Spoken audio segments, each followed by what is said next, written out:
because I've used it and I think it's super magical. And I'm not trying to generate all the things.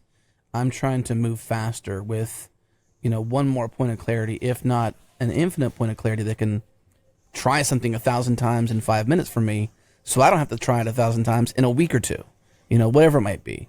And that might be, hyperbole to some degree, but it's pretty possible. I just wonder, like, why? Why are people not using this more frequently? Is it accessibility? Is the access not evenly distributed?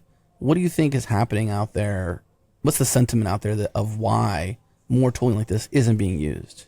Well, I think this applies even to ChatGPT.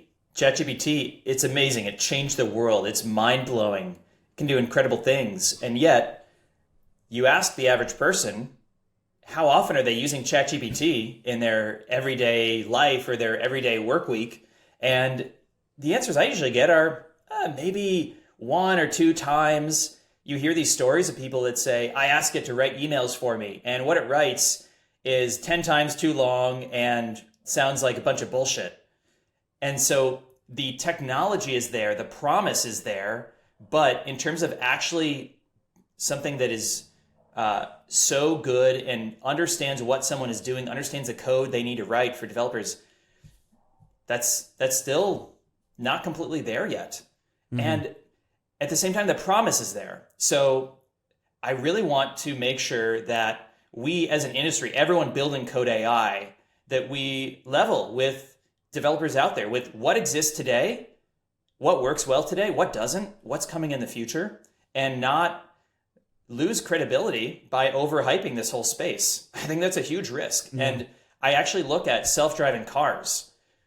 10, 15 years ago, you started to hear about autonomous vehicles. There was so much hype. People thought, are humans even going to be driving in the year 2020? And they are. Back when, clearly yeah. we are. And some people are kind of jaded by all that hype and they just dismiss the entire space. And yet in San Francisco here, there's 2 companies where you can get a self-driving taxi.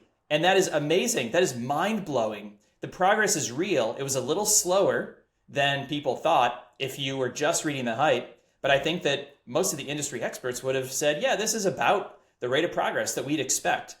And so we don't want that kind of mistake to happen with Code AI. We want to be really clear that it's not replacing developers. Those tweets you see where it's like, oh, you fire all your junior developers, you can replace them with, whatever this AI tool someone is shilling. Those are completely false. And those detract from the incredible progress that we're seeing every single day with Code AI getting better and better.